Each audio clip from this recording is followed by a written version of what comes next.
Pasal ke-103. Tiap kesengsaraan yang menimpa seorang manusia itu hanyalah dari Allah demi untuk keselamatannya, sehingga ia harus bergembira karenanya. Andai kata Allah mengaruniakan kepada seorang yang benar-benar menyesal itu air mata sebanyak laut, niscaya ia akan menginginkan jauh lebih banyak dari itu. Sebenarnya tangisan seorang yang berdosa itu harus menjadi seperti tangisan seorang ayah terhadap anaknya yang sedang menghadapi maut. Alangkah besarnya kegilaan seorang manusia yang menangisi suatu jasad yang telah ditinggalkan oleh rohnya, tetapi ia tidak menangisi roh yang telah ditinggalkan oleh rahmat Allah karena dosa. Katakanlah kepadaku, apabila seorang nakoda yang kapalnya telah dihancurkan badai itu bisa mendapatkan kembali segala kerugiannya itu dengan tangisan, apakah kiranya yang akan dilakukan olehnya? Barang tentu ia akan menangis dengan sepedihnya. Tetapi kukatakan kepadamu, bahwa sebenarnya seorang manusia akan keliru menangisi segala sesuatu kecuali hanya terhadap dosanya. Karena tiap kesengsaraan yang menimpa seorang manusia itu hanya datang dari Allah untuk keselamatannya, sehingga ia harus bergembira karenanya. Akan tetapi dosa itu datangnya daripada setan untuk membawa kutukan kepada manusia. Begitu juga ia tidak bersedih hati karenanya. Sungguh kamu tidak mengetahui bahwa manusia di sini hanya mencari kerugian, tidak mencari keuntungan.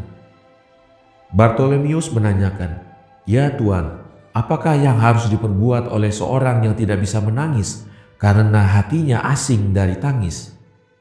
Yesus menjawab, "Bukan semua orang yang mencucurkan air mata itu menangis, ya Bartolomeus.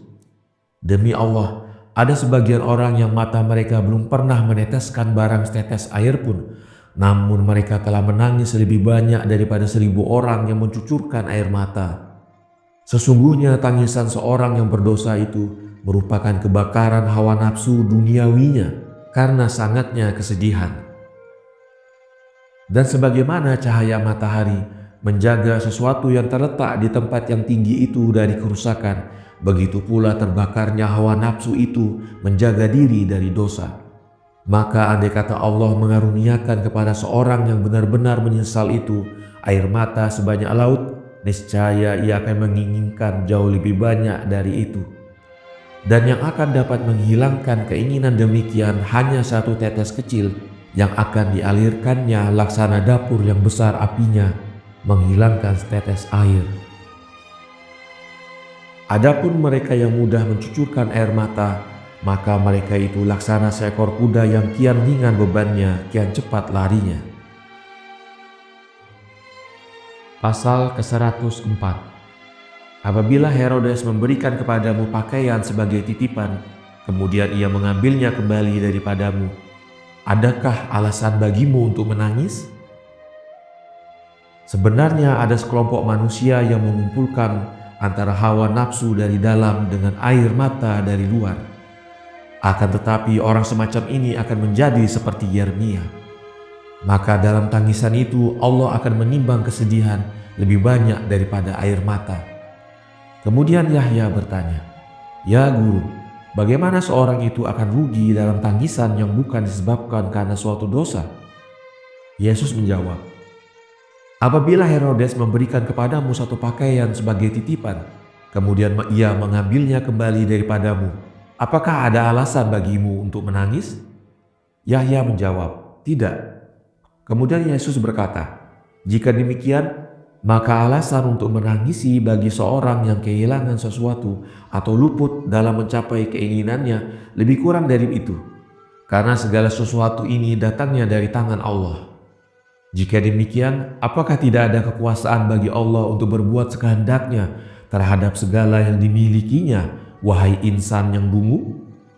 Adapun engkau, maka tiada bagimu sesuatu yang kau miliki, kecuali hanya dosa. Maka terhadap itulah harus engkau menangis, bukan atas sesuatu yang lain." Berkatalah Matius, "Ya Guru, sesungguhnya engkau pernah mengakui di depan seluruh Yudea bahwa tiada sesuatu yang menyerupai Allah dari kalangan manusia, dan kini engkau mengatakan bahwa manusia ini mendapat sesuatu dari tangan Allah.